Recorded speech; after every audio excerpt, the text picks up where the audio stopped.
Good morning class. जैसा कि कल आपको इसकी पीडीएफ हिंदी की भेज दी गई थी। रिजवान हुसैन कादरी इंटर कॉलेज में आज हिंदी की क्लास लगेगी और पद खंड काव्य जो दे रखा है आपका हिंदी की किताब में, उसमें पद सेक्शन से आपको पहला जो पोइट्री है, जो कविता है, वो पढ़ाई जाएगी। तो पहले जो आपके कवि हैं वो सूरदास जी हैं।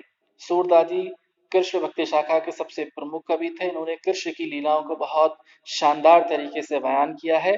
तो यहाँ पर पद नामक जो शीर्षक दिया गया है किताब में आपकी, इसमें श्री कृष्ण की लीलाओं का, उनके जीवन का बड़ा सुंदर वर्णन किया गया है।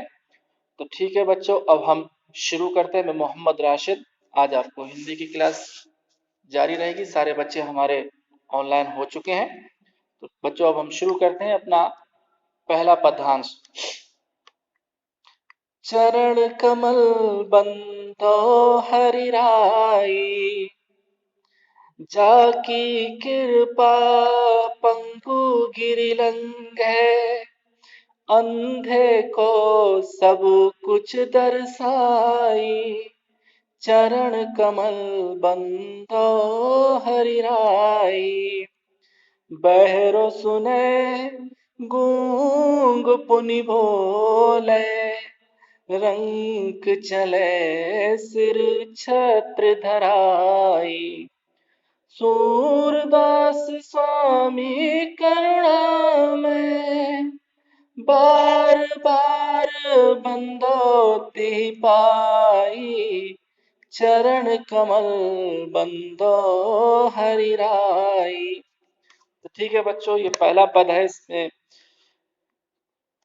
सूरदास जी कहते हैं कि चरण कमल के अर्थात कमल की तरह। तो सूरदास जी कहते हैं कि चरण कमल बंदो हरि राई, के कमल के समान चरणों वाले, बंदनों माने वंदना करता हूँ, हरि माने मेरे स्वामी भगवान श्री कृष्ण के, और राई माने मैं, अर्थात मैं भगवान श्री कृष्ण के उन पैरों की वंदना करता हूँ जो कमल की तरह हैं,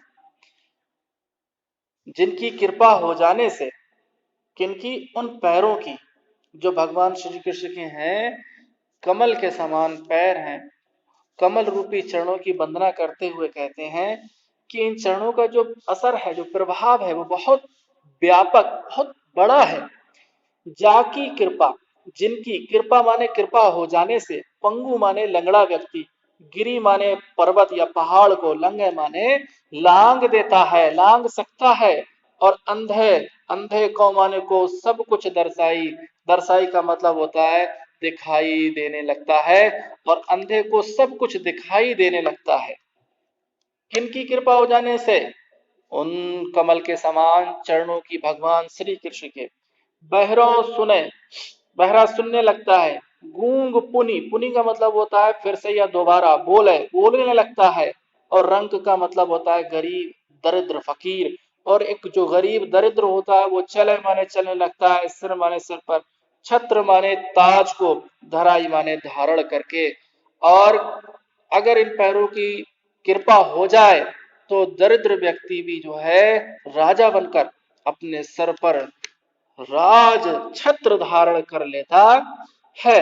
और सूरदास, अंत में सूरदास जी कहते हैं कि हे स्वामी करुणा में, करुणा में का मतलब होता है दया वाले, रहम वाले, कि हे मेरे स्वामी प्रभु, जो दयालु प्रभु हैं, वह श्री कृष्ण जी, मैं बार बार बंधो माने वंदना करता हूँ, तिही माने इन्हीं, और पाई माने पैरों की, कि हे प्रभु दया वाले, मैं आपके इन्हीं चरणों की बार बार वंदना करता हूँ। एक बार पूरे पैरे को हम देख लेते हैं कि भक्त जो कवि हैं सूरदास, श्री कृष्ण के कमल रूपी चरणों की वंदना करते हुए कहते हैं कि इन चरणों का प्रभाव या असर बहुत व्यापक है। अगर इनकी कृपा हो जाए तो लंगड़ा व्यक्ति पर्वतों को लांग लेता है, अंधे को सब कुछ दिखाई देने लगता है, बहरा सुनने लगता है, गूंगा पुनः बोलने लगता है, और एक दरिद्र व्यक्ति राजा बनकर अपने सर पर ताज धारण कर लेता है। अंत में सूरदास जी कहते हैं कि ऐसे दयालु प्रभु श्री कृष्ण के चरणों की मैं बार बार वंदना करता हूं। अब आगे हम देखते हैं बच्चों,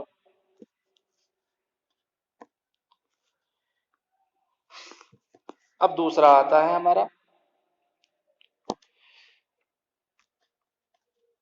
कि अविगत गति कछु कहत ना आवे, जो गूंगे मीठे फल को रस अंतर्गत ही भावे, और परम स्वाद सब ही सू निरंतर अमित तोष उपजावे। मन वाणी को अगम अगोचर सो जाने जो पावे, और रूप रेख गुण जाति जुगति बिनु निरालंब कित धावे, और सब विधि अगम विचार ही ताते सूर सगुन पद गावे। इस दूसरे स्टैंजे में, दूसरे पदांश में स्वामी सूरदास जी कहते हैं कि अविगत गति, अविगत, अविगत का मतलब होता है निराकार ब्रह्मा, अर्थात जिसका कोई शक्ल ना हो, कोई सूरत ना हो, वह ऐसा भगवान, ऐसा ब्रह्मा। गति माने स्थिति के बारे में या उसकी दशा के बारे में, कछु माने कुछ भी कहत ना आवे, कुछ भी कहते नहीं बन पड़ता। सूरदास जी कहते हैं कि निर्गुण जो ब्रह्मा है उसका वर्णन करना, उसके बारे में बताना बहुत कठिन है, उसकी स्थिति के बारे में कुछ भी नहीं कहा जा सकता। ठीक उसी प्रकार जैसे जो माने जैसे एक गूंगा व्यक्ति जो होता है वो मीठे फल को रस, मीठे जो फल का रस होता है वो अंतर्गत, अंतर्गत का मतलब होता है अंदर ही अंदर, और भाव माने उसको भाता है, उसे आनंद उठाता है। जैसे एक गूंगा व्यक्ति मीठे फल के रस को सिर्फ अंदर ही अंदर महसूस कर सकता है, उसे बता नहीं सकता। ठीक उसी प्रकार निराकार ब्रह्मा के विषय में भी कुछ नहीं कहा जा सकता। और परम माने अत्यधिक, स्वाद माने उसका आनंद या स्वाद, सब है सुनिरंतर, लगातार पूरी तरीके से उसका जो स्वाद है उसको तो महसूस करता रहता है।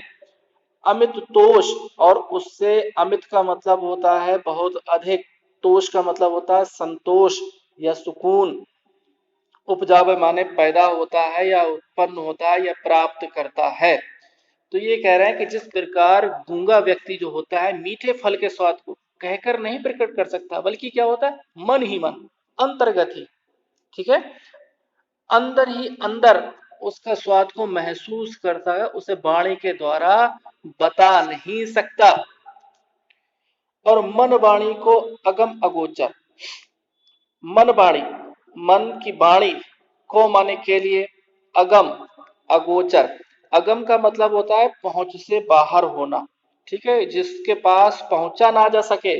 और अगोचर, अगोचर यानी कि जिसे आंखों से देखा ना जा सके, वही ये निराकार ब्रह्मा है, तो ना तो उसके पास पहुंच सकते हैं, ना ही उसे आंखों से देख सकते हैं, और उसे ना वाणी के द्वारा प्रकट कर सकते हैं। ये सबके बस की बात नहीं है, हर किसी के बस की बात नहीं है, सामर्थ्य के बाहर है सबकी।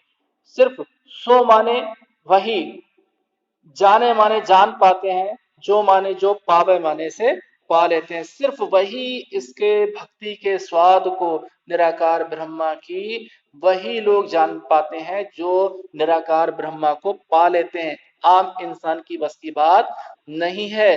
ठीक उसी प्रकार जैसे गूंगा व्यक्ति मीठे फल के रस को अपने ही अंदर महसूस करता है, बाहर बता नहीं सकता, उसे कितना संतोष मिलता है ये सिर्फ वही जानता है। और ठीक उसी प्रकार जो भक्त होता है निराकार ब्रह्मा का, उसकी इबादत या पूजा करने वाला, सिर्फ वही जान पाता है कि उसकी भक्ति में क्या आनंद है, जो उसको पा लेता है। ये सबके बस की बात नहीं है। क्यों? क्योंकि ना तो हम उसको अगोचर देख सकते हैं नेत्रों से, ना उस तक पहुंच सकते हैं। ठीक, आगे चलते हैं।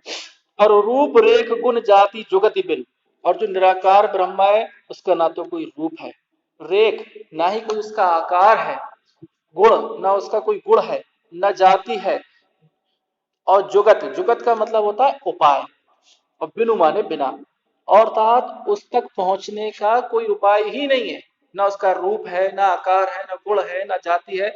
ऐसे में जो भक्त है उसका निरालंब, आलंब का मतलब होता है सहारा पाना, और निरालंब बिना सहारे के। कि तो माने किधर, और धावे माने दौड़ता फिरे उसको पाने के लिए कि हे निराकार ब्रह्मा मैं तुझे पालूं। जो सगुण होते हैं, जैसे कि मान लीजिए भगवान श्री कृष्ण, वो दिखते हैं, उनकी जाति है, गुण है, आकार है, रूप, तो उनको पालेगा इंसान, देख भी लेगा नेत्रों से। लेकिन निराकार ब्रह्मा की कोई शक्ल सूरत कुछ नहीं होती, तो ऐसे में उसे पाना हर किसी के बस की बात नहीं है। बड़ा तपस्या की, बड़े तप की जरूरत पड़ती है, तो वही लोग उसको पा पाते हैं।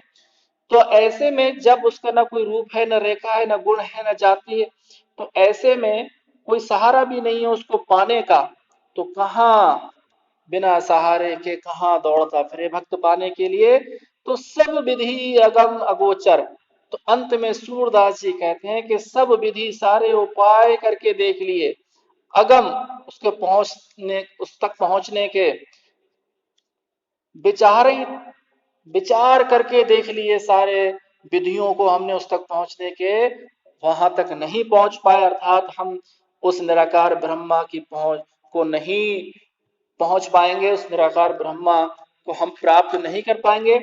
ताते माने इसलिए सूरदास जी अंत में सगुण, सगुण जो सगुण है उनके जो प्रभु हैं वो कौन है, श्री कृष्ण।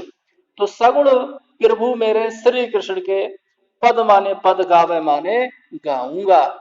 इसी प्रकार का कहते हैं कि सब प्रकार से विचार करके सूरदास जी ने क्या कहा कि वो तो सगुण श्री कृष्ण की लीला के पद गाना अधिक उचित समझते हैं। तो बच्चों,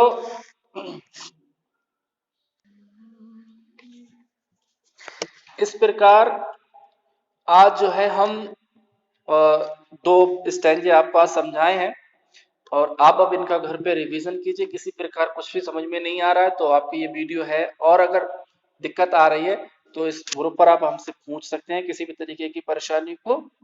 आगे की क्लास में हम इसके आगे के आपको वीडियो डाल देंगे। धन्यवाद क्लास।